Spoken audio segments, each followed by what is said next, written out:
আসসালামু আলাইকুম। আপনাদের সবাইকে স্বাগতম জানাচ্ছি আমড়ার আচারের আরো একটি রেসিপি দেখার জন্য। সবথেকে সহজ রেসিপিতে আমড়ার আচারের এই ভিডিওটি শেয়ার করেছি।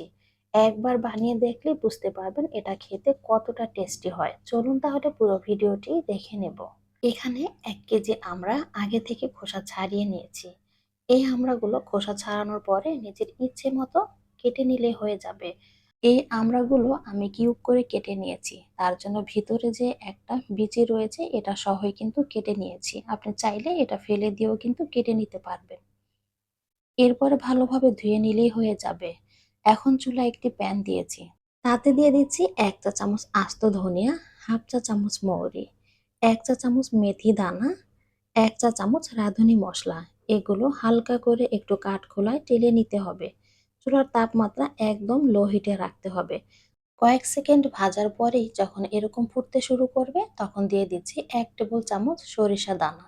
সরিষা দানাগুলো কয়েক সেকেন্ড নেড়েই নামিয়ে নিতে হবে, তা না হলে সরিষা দানাগুলো কিন্তু একদম তেতো হয়ে যাবে, সেক্ষেত্রে আচার খেতে আর ভালো লাগবে না। এখন সবগুলো মশলা নামিয়ে নিচ্ছি, এরপরে দ্রুত ঠান্ডা করে এগুলোকে গুঁড়ো করে নেব। এবার একটি প্যানে ২ টেবিল চামচ সরিষার তেল নিয়ে নিচ্ছি।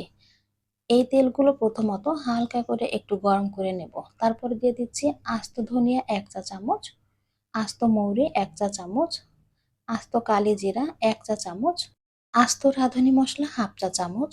আরও দিয়ে দিচ্ছি ১ চা চামচ মেথি দানা, ৩ থেকে ৪টি শুকনো মরিচ। এগুলো হালকা করে একটু ভেজে নেব। চুলার তাপমাত্রা লো হিটে রেখে ভাজতে হবে। সুন্দর একটা সুগন্ধি ছড়িয়ে গেলে দিয়ে দিচ্ছি ১ টেবিল চামচ থেতো করা রসুন আর ১ চা চামচ আদা রসুনের পেস্ট। চুলার তাপমাত্রা একইভাবে লো হিটে থাকবে। আর আদা রসুনের পেস্ট আর রসুন থেতো করা এগুলো সব ভালোভাবে আবারও ভেজে নিতে হবে।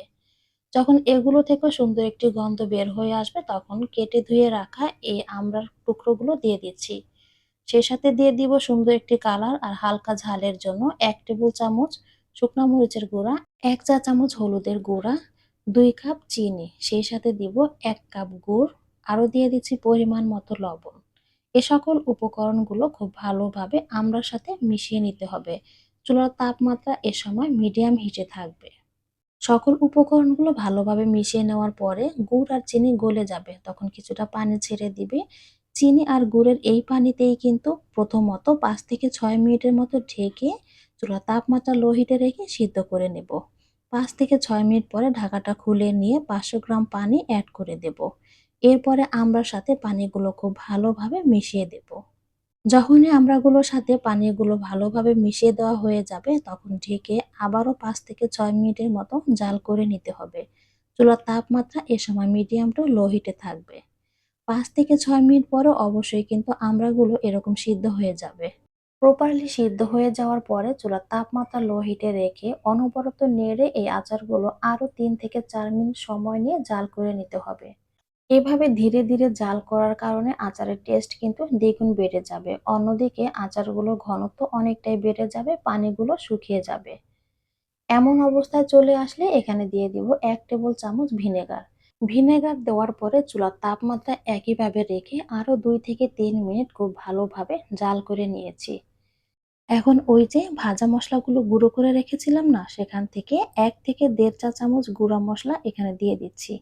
এখন খুব ভালোভাবে মসলাগুলোর সাথে আচারগুলো মিশিয়ে নেব। এই আচার সারা বছর জুড়ে অনায়াসে সংরক্ষণ করা যাবে।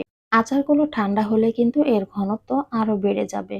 গুড় আর চিনির মিশ্রণে টক মিষ্টি ঝাল আচারের টেস্ট অন্য সব আচার থেকে একদমই আলাদা। আচারের মসলাগুলো তো আমরা সবাই কম বেশি চিনে থাকি আর কিভাবে ভাজতে হবে সেটাও কিন্তু জানি। তবে অনুরোধ করব আজকের এই আচার রেসিপিতে থেতো করা রসুন অবশ্যই ব্যবহার করবেন। এতে সুন্দর একটা ফ্লেভার আসবে।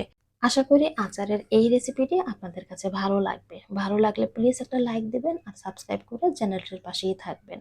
আবারও অন্য কোনো রেসিপি নিয়ে চলে আসবো। ততক্ষণ সবাই অনেক ভালো থাকবেন। আল্লাহ হাফেজ।